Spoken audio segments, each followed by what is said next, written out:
professor Ronaldo Vairá. Vamos continuar aqui o livro da Bibliologia. A página que nós paramos foi a página 25, no finalzinho da página 25, para o início aqui da página 26, conforme a outra aula anterior, da qual vocês estudaram no vídeo que está aí no nosso canal do YouTube. Para quem ainda não compreendeu, esse vídeo é só para os alunos e membros do canal que receberam um livro, adquiriram um livro e estão fazendo curso, tá bom? Então você vai estar agora aí estudando este prosseguimento, essa continuação desse vídeo junto com o outro vídeo ao qual vocês já assistiram, tá? Então não deixa de assistir e sempre dizendo, mantenham estudando com o professor Ronaldo Vairá, principalmente online, ao vivo ou presencialmente, como alguns alunos que participam conosco, tá? Mas dá uma olhadinha aí na tela, acompanhe aí comigo. Agora, essa leitura da página 25, vou ampliar aqui a tela para vocês, ficar maior, ficar melhor para vocês. Olha aí que maravilha. E vamos continuar, tá? Fazendo a leitura. Deixa eu jogar mais para cá, tirar isso daqui aqui, ok. Então vamos lá, olha só. A disposição dos livros do Novo Testamento. Então, como eu expliquei a vocês no vídeo anterior, dei uma explicada que existe alguns livros canônicos dentro da regra catológica, né, do catolicismo, né, a qual explica a quantidade de livros entre 76 a 79 livros, até narra para os judeus que é apenas os 36 livros que consta do Antigo Testamento, tá bom? Que ainda eles é bem mais diminuído também, tá bom?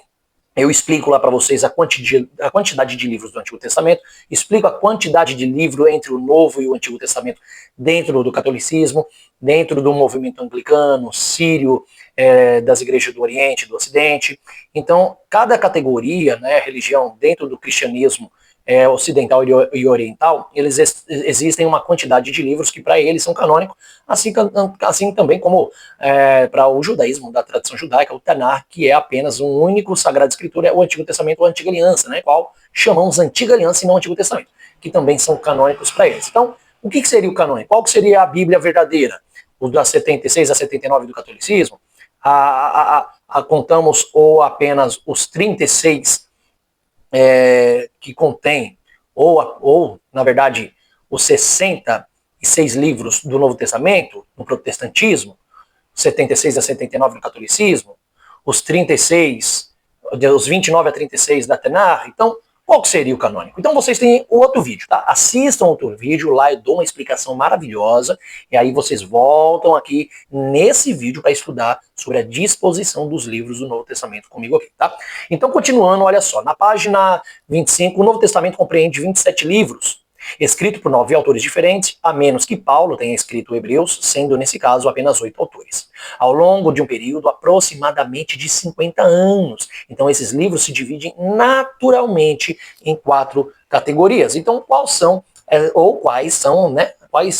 essas 4 categorias? Aí a gente está vendo aqui, ó, que primeiro, os 4 evangelhos descrevem a vida, o ministério, né, a função e a vida biográfica de Yeshua, de Jesus Cristo, o Messias. Apesar de terem escrito depois de vários outros livros do Novo Testamento, era natural que na ordem dos textos, esses relatos, né, da vida e do ministério de Jesus aqui na Terra ocupassem uma posição prioritária, tá? Então nós temos os 4 evangelhos. Segundo, nós temos os livros de Atos dos Apóstolos, que é a história do início da igreja e da disseminação do evangelho, a Bissorá no hebraico, as boas novas, evangelho no latim, que se fala das boas novas, quais são as boas novas, que Deus agora determina um perdão a toda a humanidade, desde Adão, quando peca, ou seja, transgride, quebra, desobedece a Deus, ou seja, na sua lei, onde a desobediência traz a morte, essa morte vinculada traz a perca da eternidade, né, a vida do homem que seria eterna, e aí o homem perde tanta eternidade, tanto a eternidade, quanto também perde o reino de Deus a qual era implantado, né? Tem esse afastamento. Então, desde de Adão, nós vemos aqui que o Deus de Israel queria trazer de volta o seu reino sobre os homens, implantar esse reino, trazer a eternidade, mas para isso precisaria haver uma reconciliação do homem com esse Deus, que é o Deus de Abraão, Isaac e Jacó, o nosso Deus, o Deus de nossos pais, o Deus de Yeshua, de Jesus, o Messias, e esse Deus, ele traria uma reconciliação através do perdão. O perdão que é uma nova chance, que é onde surge a palavra bessoral, boas novas, ou evangelho, que é as boas novas, aonde Deus vai falar em Gênesis 12 a Abraão, que eles, né, que através de Abraão seria bendita todas as famílias da terra através da sua descendência e da sua linhagem, da aliança que Deus faz. Então, nós entendemos que essa é a boas novas. Entendemos que o evangelho, agora todos os povos, viria e veio aonde no livro de Atos dos Apóstolos traz toda uma ilustração e uma explicação da história do início, né, da igreja e da disseminação do evangelho e do povo messiânico pelo mundo greco-romano, tá? É nesse livro que os apóstolos e discípulos de Jesus foram chamados pela primeira vez de cristãos, tá? Tá aí nesse livro. É nesse livro histórico que está marcado aonde a palavra cristão é utilizado de língua grega pela primeira vez no grego, lá em Atos capítulo 11, versículo 26. Então, é nesse livro que os apóstolos e discípulos de Jesus foram chamados pela primeira vez de cristão no grego, tá? Ou seja, messiânicos no hebraico, tá bom? Então, é lá no capítulo 11, versículo 16. Além dos evangelhos e dos Atos dos Apóstolos, aqui também temos as epístolas, né? Que são as 21 epístolas de Romanos a Judas, ou seja, são descobertas arqueológicas que mostram que as cartas eram um meio de forma comum de comunicação nos primeiros séculos da era cristã, tá? Portanto, não é de se surpreender que a maior parte dos livros do Novo Testamento se encontre na forma de epístolas, tá bom? Que eram cartas enviadas. O apóstolo Paulo, o grande missionário e teólogo da igreja primitiva, ele escreveu cerca de 13 ou 14 dessas cartas, tá? Que são endereçadas às igrejas e também a indivíduos, que são as epístolas que ensinam a doutrina aos cristãos, ou seja, ao movimento dos seguidores do Mashiach, de Yeshua, tanto de um modo formal, como em Romanos, quanto de um modo informal, aplicando os ensinamentos a situações práticas da vida cotidiana, como em 1 Coríntios e na parte da carta a Filemão. Então, quando eu digo informal é porque Paulo, de uma forma, ele escreve a carta, não vai até essas igrejas, mas traz uma representação do apostolado, do seu apostolado e dos apostolados daqueles que andaram com Yeshua, de uma forma informal, trazendo o ensino dentro das cartas, como em Romanos, onde ele se apresenta diretamente em pessoa também à igreja. Por isso que eu falo de forma formal e informal, tá bom? E tem também aqui a quarta parte, que é o livro agora também do Apocalipse. Então essas são todas as cartas, livros, epístolas que contêm o Novo Testamento. Tá aí o Apocalipse, que este é o último livro que descreve a vitória suprema de Yeshua, de Jesus Cristo e o seu povo no futuro vindouro chamado Olam Rabá, que todo judeu e também todo crente acredita nessa vinda. Alguns judeus creem ainda na vinda, primeira ainda vinda do Mashiach, que haverá de vir reinar, e nós cremos na sua segunda vinda, o retorno do Mashiach, que no caso para nós é Yeshua HaMashiach, que retornará aonde haverá o santo tribunal, o julgamento, a separação dos cordeiros, daqueles que servem, dos que não servem, como está profetizado nas cartas do profeta Malaquias, né, e muitos outros profetas profetizaram dessa vinda do Mashiach, onde Deus fará a separação daqueles que eram aprazíveis e aqueles que infelizmente são desprezíveis à palavra do Eterno. Então ele vai trazer a vinda de Yeshua nesse livro de Apocalipse, falando do seu retorno supremo e triunfante e do seu povo no futuro, tá? E a ordem dos livros no Novo Testamento, a ordem que os livros foram escritos aproximadamente em sua forma cronológica, nós agora vamos ver, então, aqui na outra página, na página 27. Olha só, por exemplo, Tiago foi descrito mais ou menos pelas datas colocadas, os testes que tem hoje de carbono, para poder fazer um teste da apuração, né, da quantidade de tempos que se passou dos escritos que foram achados, né, os achados deles. Então, no Tiago data mais ou menos por volta de 45 a 49 depois de Cristo, tá bom? Temos Gálatas também, que é de 49 ou 55 depois de Cristo. Primeira e segunda Timóteo no ano 51, tá bom? Depois de Cristo, tudo aí é depois de Cristo. O Evangelho de Marcos do ano 50 ou ano 60, mais ou menos. Mateus do ano também 50 depois do ano 60. Ou seja, você vê que após o ano 30, 35 ali da morte de Yeshua, então mais ou menos depois ali de 15 anos, tá? Entre 15 a quase 20 anos, começa a ser escrito mais tarde dentro dos evangelhos, das epístolas e dos escritos, a história, principalmente biográfica de Yeshua. Por que vai depois desse tempo todo?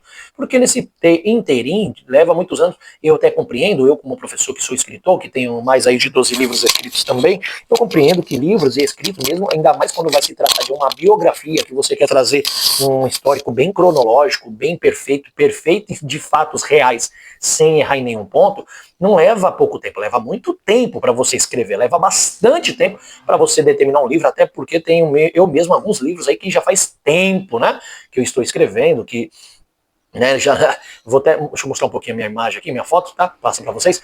Então já faz um bom tempo, tá? Que tem livros meus que estão sendo feitos. O dicionário Duff, que é o dicionário exegético filológico das línguas e das escrituras sagradas, o livro Parábolas de Yeshua, o livro Yeshua em Essência, leva anos, às vezes chega a levar até mais anos para você completá-lo.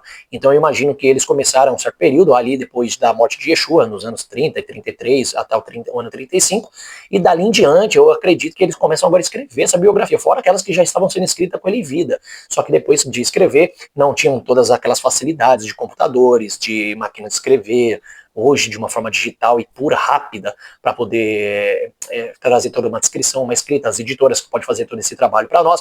Então não seria tão fácil assim terminar uma escrita, mesmo com a pessoa ainda em vida. E praticamente os soferins, os escritores, né, os escribas que ficavam do lado dos mestres, das pessoas mais importantes e conhecidas da época, que assim era feito daquela forma, para você entender, eu estou trazendo um pouquinho de entendimento para você entender como que era feito. Né? Antigamente, por exemplo, Jesus era uma figura importante, uma pessoa importante, um grande mestre rabínico e também polêmico. Então, por isso, sempre quando ele ia sentar em algum lugar ou falar de alguma coisa da palavra do Eterno, das Escrituras ou dos ensinos espirituais em Jerusalém, Israel, sempre tinha um soferim, sempre tinha um escriba sentado ali escrevendo. E o escriba tinha que escrever muito rápido, né, tudo aquilo que aquele homem, aquele mestre estava falando. Então, para ele poder ser rápido, ele fazia em métodos de formas de rascunho. Ele utilizava uma parte daquele pergaminho, uma parte daquele manuscrito que ele tinha, que era ainda caro também, bastante por cima, junto também com uma outra parte que eles tinham em massa, como se fosse de argila, que era para usar como método de rascunho, não como folhas que nós temos hoje de caderno de sulfite, né? Então eles utilizavam aquilo como rascunho, escreviam ali e depois passava de forma limpa e límpida aos manuscritos originais para ficar guardado e marcado na história. Então levava muito tempo, muitos anos, então eu acredito que é por isso que levou até o ano 50, onde data a quantidade do número desses manuscritos achados, que data por volta de 50 ou volta de 60 depois de Cristo, mas aí alguns pegam mais lógico, por quê? Logo depois de 60 anos, depois de 20 anos, 30 anos vai escrever, mas exatamente pela quantidade de tempo que precisava para manter tudo perfeito o escritor, tá? E depois também para ter uma prova mais ou menos baseada da data do achado, tá? Então a data mais ou menos por volta de 50, 60, essa parte que eu trago para vocês. Então vamos continuar aqui, para a gente não perder o meado do estudo. Então por volta de 60 ou 50, né? Marcos e o Evangelho de Mateus é o que foi descrito e é a volta da data que foram dos seus achados, tá bom? Então, olha, traz uma perfeita historiografia e um fato aí que não pode ser contestado. É incontestável dizer que aquilo que ele fala da biografia de Jesus não seja verídico, tá? Então, realmente, pela data da aproximação entre a vida de Jesus ali, mesmo que foi depois de 20 anos, como eu disse aqui, como prova, como uma base de argumento de prova, eu digo que para escrever um livro, eu mesmo, para falar da escritura, leva anos, né, para terminar um livro, imagina eles daquela época. Então, acredito que é muito autêntico mesmo. Tanto o Evangelho de Marcos como o de Mateus. Também temos 1 Coríntios, capítulo, 1 Coríntios, que leva mais ou menos a data do ano 55, e 2 Coríntios do ano 56, um ano depois também, né?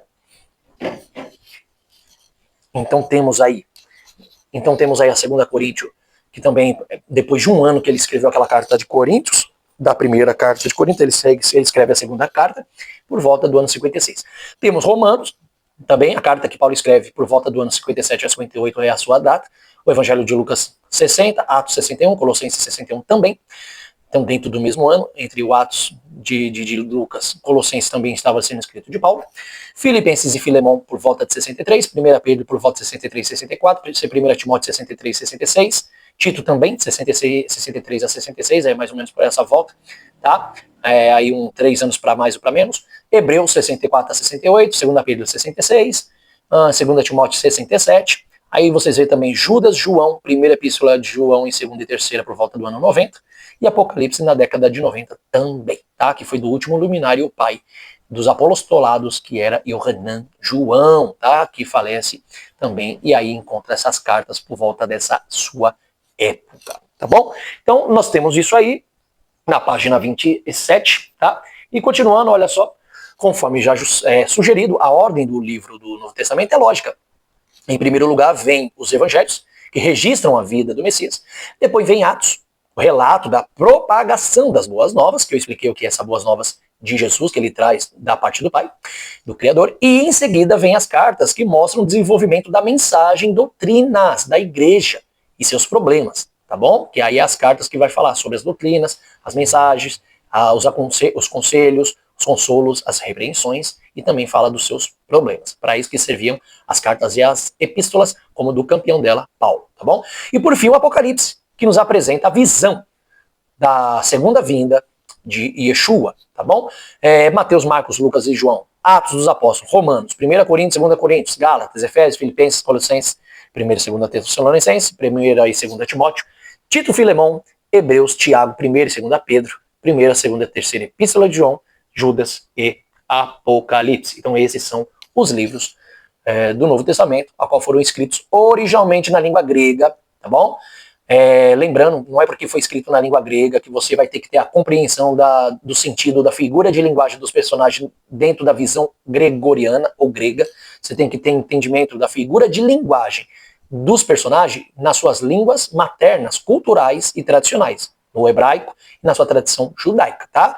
Então nós utilizamos as escritas porque elas foram escritas no grego originalmente pela Septuaginta, ou seja, judeus helenizados e helênicos, né, nas suas épocas, dentro das suas câmaras, traduzindo as linguagens aramaicas e gregas e hebraicas, perdão, né, e hebraicas dos personagens de Jesus, dos apóstolos e etc., mas trazendo a tradução em grego, mas também entendendo que mesmo que esteja em grego, mesmo que utilizamos a gramática grega para trazer algumas explicações das palavras da boca desses homens, temos que entender que temos que ter o sentido delas na figura de linguagem deles cultural. O que eu estou querendo dizer é que quando você faz a leitura bíblica do Novo Testamento, às vezes para entender as palavras de Paulo ou as palavras de Jesus, para não cair em contradições ou colocar discordância na palavra de Deus com o Antigo Testamento, com os profetas e a palavra de Deus, temos que entender nos seus linguajares, tá? Nas linguagens deles, no linguajar deles, e não no linguajar grego, como muitos teólogos fazem, tá?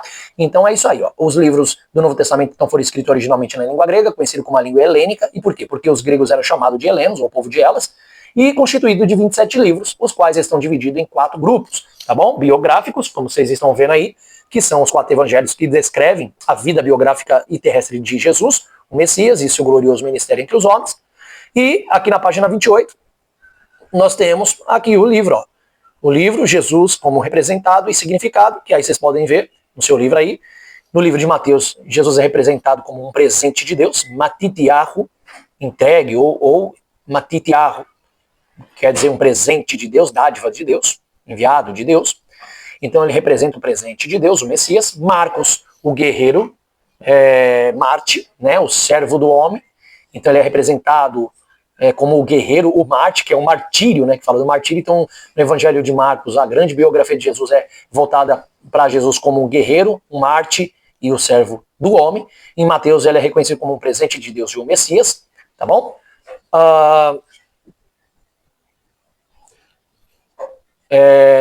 Em Mateus, ele é conhecido como um presente de Deus e o Messias. Lucas, conhecido na língua grega como a língua grega Lucanos, quer dizer luz, né? Então, como a luz do homem, o filho do homem também. E João, aquele é o representante de Deus, trazendo a graça de Deus. Por isso que é chamado Deus é graça, Yohanan, Deus gracioso, ou o Filho de Deus, que é o significado no Evangelho de João, tá bom? Então, esses livros é o famoso chamado livro sinóticos, tá bom? O que é o livro sinóticos aí? O livro sinótico é o Evangelho sinótico, ou seja, em 1776, um pesquisador alemão aí chamado Grinsbach, ou J.J. Grinsbach, ele publicou em Halle a obra Synopsis Evangelion, ou Evangelion, que é chamado de Sinopse dos Evangelhos.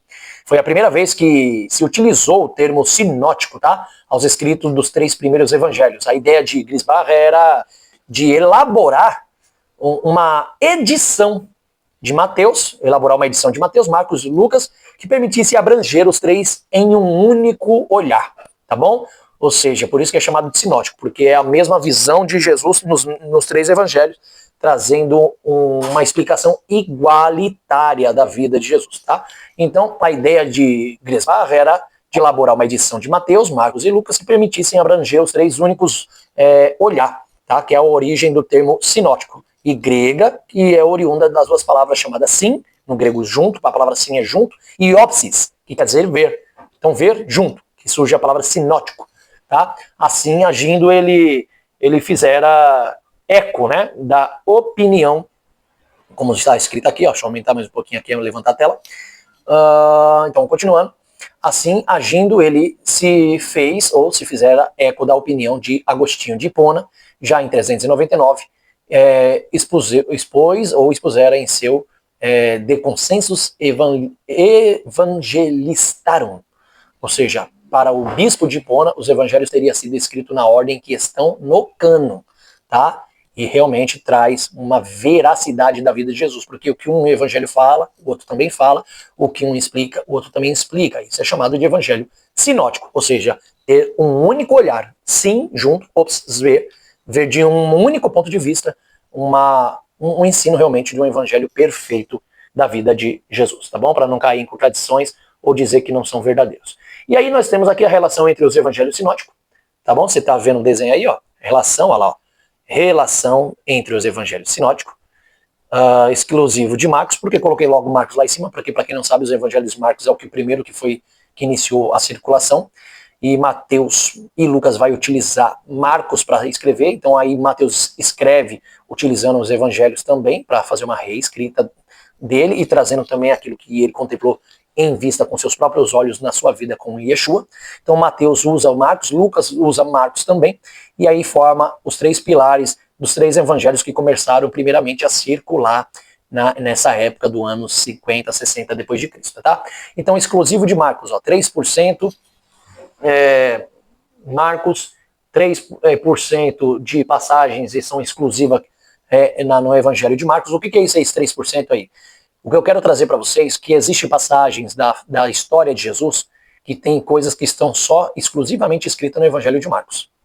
E outras que estão espalhadas também nas escritas de Mateus. Como, por exemplo, tem passagens bíblicas que vocês vão ver lá no Evangelho de Marcos, que são exclusivamente Marcos que relata de Yeshua, como ele lá, o rapaz que corre lá nu, na hora de Jesus ser preso, algumas explicações que eles trazem também de Jesus sobre o Getsemane. Então tem algumas ilustrações da vida de Jesus, algumas biografias que são exclusivamente Marcos, e isso aí marca mais ou menos uns 3% do escrito dele. E existe 3% dos escritos de Marcos que também estão descritos em 1% dos evangelhos em Lucas. Tá vendo que cronologia legal?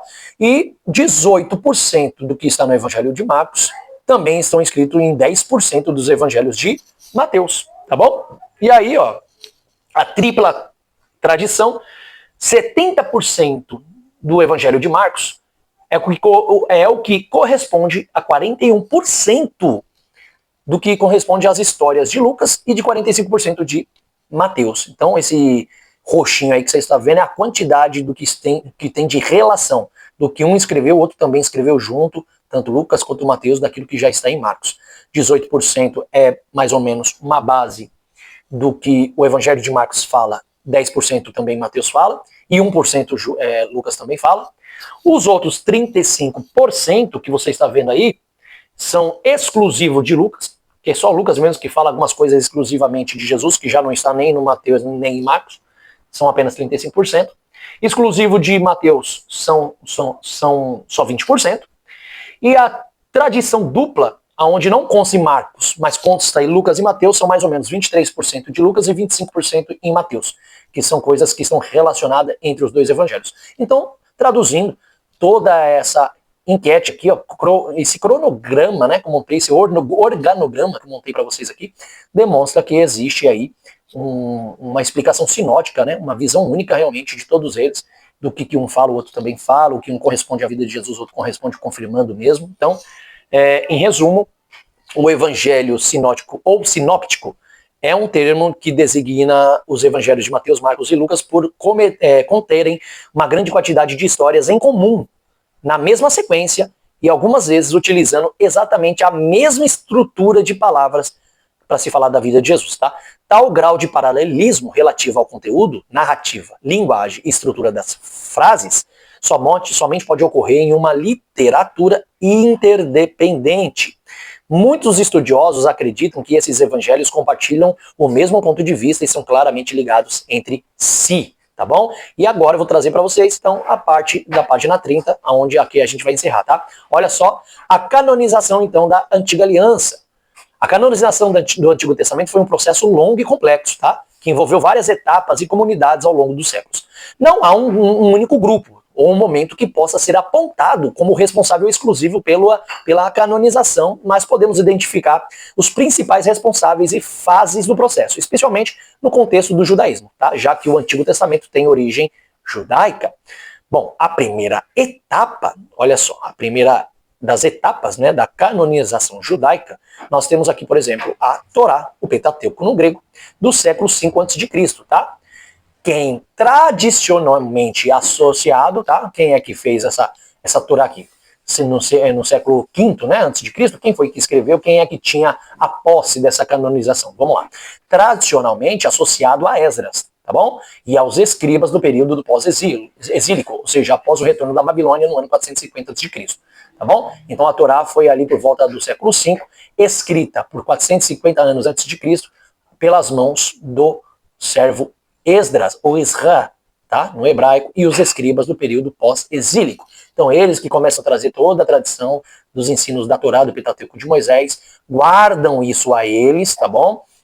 Trazem essa proteção dessas escritas, desses manuscritos poderosíssimos e sagrados das histórias das manifestações de Deus com o povo de Israel, tanto no deserto quanto depois em Canaã, na época de Moshe. E quem tinha a canonização e a guarda desses escritos do Pentateuco era Esdras, tá bom?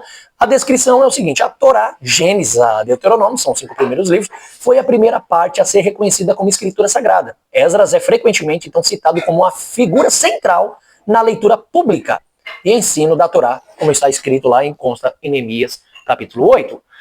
Bom, parte B, nós temos também os profetas, Nevim, que é por volta do século 3 a.C. E quem foi que tinha esses manuscritos? Quem foi os soferins ou os escritores deles? Provavelmente os sábios e escribas que trabalhavam em torno da escola profética e do templo. Até porque na época existiam escolas proféticas, como no caso Elias era um professor de profetas, não era somente um profeta, assim como Eliseu também. E eles tinham seus alunos, você acha isso até nas palavras dos profetas Malaquias e Zacarias. Vocês vão encontrar esses ensinos, né? Tem até uma mulher que fala que tinha um do seu esposo, né? Era um dos servos desse profeta, no caso provavelmente ali de Elias e depois de Eliseu, a qual ela pede uma ajuda, um socorro para ele lá, onde os profetas estavam sendo escondidos dentro das cavernas na época, por causa até mesmo da invasão ali de Acabe com Jezabel, né? Que estava tentando destruir e matar os profetas na época. E grande parte desses profetas eram guardados e protegidos, né, nessa caverna. Então esses profetas eram alunos, tá, dos grandes maiorais, como profetas, ou Navi, no hebraico chamado Eliarro, Elias ou Eliseu. Tá? Temos isso na Bíblia. Então provavelmente os sábios e escribas que trabalhavam em torno da escola profética e do templo eram os escritores que trouxeram as palavras e as escritas e os guardiões dos manuscritos dos profetas do Antigo Testamento, tá bom? A descrição é essa, que inclui os livros históricos, tá? Essa é a descrição. Qual é os livros que são conhecidos como os livros dos profetas, dentro da Tanakh. Ele é incluído os livros históricos como Josué, Juízes, Samuel e Reis, que são chamados de profetas anteriores. Então vocês veem que o livro de Reis é conhecido como profetas anteriores na forma original do livro da Bíblia Tanakh. Então Reis não é um escrito, tá bom? Como se coloca aqui na Bíblia ocidental do cristianismo protestante. O livro de Reis não é reconhecido como escritos, mas reconhecido como profetas, tá bom? Então é os profetas anteriores, além de Isaías, Jeremias, Ezequiel e os 12 profetas menores, conhecidos como profetas posteriores. E assim se fecha o cânon da Tanakh, o livro dos profetas do século 3 a.C., tá bom? E aqui continuando, vamos lá, nós temos também o livro do Ketuvim, tá? O livro dos escritos, até o século I depois de Cristo. Quem foi esses guardiões ou que tinha esses escritos? Não há um nome específico, mas a comunidade judaica, especialmente os fariseus e rabinos, teve um papel central nisso, tá? Dos escritos do século até o século I depois de Cristo. Então, até o ano 100, antes de terminar e começar o ano 0, eles não têm um nome específico, mas a comunidade judaica, especialmente os fariseus, né, que já vem depois do segundo templo em diante, e os rabinos que tiveram um papel central, que aí são chamados os javistas, eloístas, deuteronomistas e sacerdotais, que eram os portadores e guardiões desses escritos, chamado de Ketuvim, tá? E qual que é a descrição? A descrição de qual é esses livros dos escritos, essa foi a última sessão a ser canonizada, elas incluem o livro de Salmos, Provérbios, Jó, Daniel, Esdras e Neemias e Crônicas, e assim, etc. Tá? O status canônico de alguns desses livros, como Cânticos dos Cânticos e Eclesiastes, foi debatido até o final do século I depois de Cristo, se realmente ia ser canonizado e complementados e implementados dentro do cânon, a qual até o século I eles foram aceitos e canonizados por esse sistema de comunidade judaica de fariseus, que eram os perushins, e rabinos, que tiveram esse papel central, tá bom? Então, olha só, aqui a gente termina o concílio de Jânia, ou Jabne, né, do ano 90 depois de Cristo. Quem foi esse concílio? Foi os rabinos fariseus reunidos após a destruição do templo de Jerusalém. Então, a descrição que eu trago sobre isso é que, embora o concílio de Jânia não tenha sido uma canonização oficial, ele pôde ter consolidado a aceitação dos livros que hoje formam o Tanar judaico, que é equivalente ao Antigo Testamento protestante, tá? Livros como Cântico dos Cânticos, Eclesiastes e Esther foram debatidos, mas depois foram confirmados como parte do cânon, tá bom? Isso é muito interessante vocês saberem, tá bom? Que o Concílio de Jânia, mesmo não tendo sido uma canonização oficial, eles podem ter consolidado a aceitação dos livros que hoje formam o Tanar judaico, que é equivalente ao Antigo Testamento aí do protestantismo, a Bíblia, da qual você utiliza aqui hoje no Brasil, tá? E livros como Cântico dos Cânticos, Eclesiastes e Esther foram debatidos, mas depois foram confirmados como parte do cânon. Então você vê que há uma escolha ali, e acredito levado pela inspiração divina do Eterno, de colocarem aquilo que era real, verdadeiro e inspirados por Deus, ou seja, aquilo que fazia sentido com a Torá, com os profetas e a palavra do Criador, tá bom? E aqui nós temos a Septuaginta, tá bom? E os deuterocanônicos. O que é a Septuaginta e os deuterocanônicos, tá bom? A Septuaginta, a LXX, é uma tradução grega do Antigo Testamento, porque foi feita por judeus em Alexandria, no Egito, entre o século III e o século I a.C. Eles incluíam livros não aceitos no cânon hebraico, tá bom? Eles tinham esses livros inclusos, porque eles também traduziram, e eram livros também, na verdade, escritos, né, manuscritos antigos, tanto quanto os antigos canonizados desde Esdras, ao qual falei para vocês logo acima, e incluía os livros não aceitos, que era a Sabedoria, Eclesiástico, Tobias, Judite, 1ª e 2ª Macabeus. E esses livros eles foram mais tarde adotados pelo cristianismo, por cristão, particularmente os católicos e ortodoxos, como deuterocanônicos, ou seja, canonizados posteriormente, a qual os pais da Igreja Católica e Ortodoxa aceitaram como inspirados por Deus, tá bom? Ou seja, então essa inspiração por Deus desses católicos e ortodoxos, né, particularmente, como inspirados, eles colocam não que os pais antigos, ou a própria Septuaginta, ou até no tempo dos fariseus, a linhagem escolástica, né, dos grandes mestres rabinos, assim também como no tempo de Esdras, não colocaram nenhuma autenticidade desses escritos, mas sim os católicos e ortodoxos, que adotaram como canonizados e se tornaram deuterocanônicos. E por isso existe até mesmo nos livros da Bíblia Católica mais de 76 a 79 livros, tá bom? E assim a Septuaginta e os deuterocanônicos, tá bom? Então eu deixo vocês aqui, deixa eu voltar aqui para mim, minha tela rapidinho. Deixo vocês aqui com esse estudo hoje, tá bom? Vocês continuam aí lendo com o professor essa live, tá bom? Você vai estudando aí essa aula que estamos tendo agora. Na próxima aula, vamos continuar na página 32, tá bom? Olha, que legal, né? A página 32 vai falar de um resumo dos grupos envolvidos na canonização. Quem são esses grupos que foram envolvidos, tá? Na canonização? Eu vou falar para vocês qual é esses grupos que foram envolvidos. Tem os nomes dos grupos, tem os relatos deles documentados antigamente, tá? É uma história muito antiga e que precisa ser trazido aqui à luz de uma forma acadêmica para vocês da Bíblia. Então, vocês ficam com essa parte desse estudo, fica com essa parte do curso da Torá Viva, e na próxima aula daremos continuidade sobre o livro Bibliologia, para ter um encerramento aí muito bom e maravilhoso com grande conhecimento. Lembrando, e vou sempre repetir, além de você se inscrever no canal, você não esqueça que além de ter os vídeos no canal da Tora Viva, vocês vão receber provas para fazer após estudarem com essas aulas gravadas que eu passo para vocês, tá bom? Não esqueça isso. Então, receba aí, que o Eterno abençoe a todos vocês. Fiquem na paz do Eterno. Shalom. Fiquem com Deus. Grande abraço. Espero vocês na próxima aula.